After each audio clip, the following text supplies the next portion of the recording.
રાજકોટના કુવાવાડ ઉપર આવેલ લાતી પ્લોટ વિસ્તારમાં જે સદગુરુનગર 4 તરીકે પણ ઓળખાય છે, ત્યાં આવેલી ડાયમંડ સ્ટોર નામની દુકાનમાં તંત્ર દ્વારા તપાસ હાથ ધરવામાં આવી। આ તપાસ દરમિયાન બાળકો માટેની કન્ફેક્શનરી હાર્ડ અને સોફ્ટ ચોકલેટ તેમજ બાળકો જે પેપ્સી પીવે છે તેનું પુષ્કળ પ્રમાણમાં જથ્થો મળી આવ્યો, જેની એક્સપાયરી ડેટ ક્યારેયની વીતી ચૂકી છે।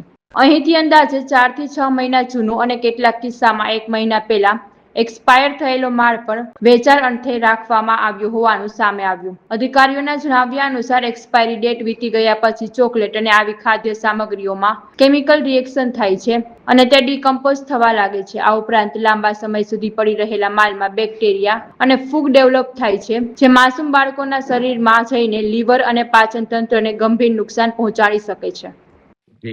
રાજકોટના કુવાડવા રોડ પર જે લાદી પ્લોટ છે એમાં સદગુરુનગર 4 નંબરથી ઓળખાય છે।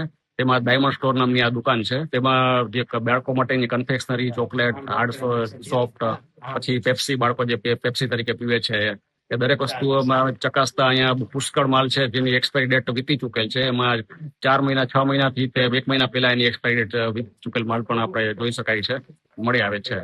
જી, તો આ જે ચોકલેટ છે એની એક્સપાયરી ડેટ વહી ગઈ એટલે જે એમાં કેમિકલ રિએક્શન આવીને ડિકમ્પોઝ થઈ ગયો હોય એ નુકસાન કરે। એ સિવાય જે પડતર ઘણા સમયથી હોય તેમાં બેક્ટેરિયા, ફૂગ વગેરે ડેવલપ થયા હોય તો એ પણ આપણા શરીરમાં, બાળકોના શરીરમાં વધારે નુકસાન કરી જાય। બાળકોને ખાસ કરીને જે મા બાપ પૈસા છૂટા આપી દેતા હોય કે તને મનગમતી વસ્તુ લઈ આવો, તો જયારે બાળક ઘરે લઈ આવે ત્યારે બાળકો વાંચી નથી શકતા, પરંતુ મા બાપે એની ડેટ વગેરે ખાસ કરીને ચેક કરવી જોઈએ ત્યારે।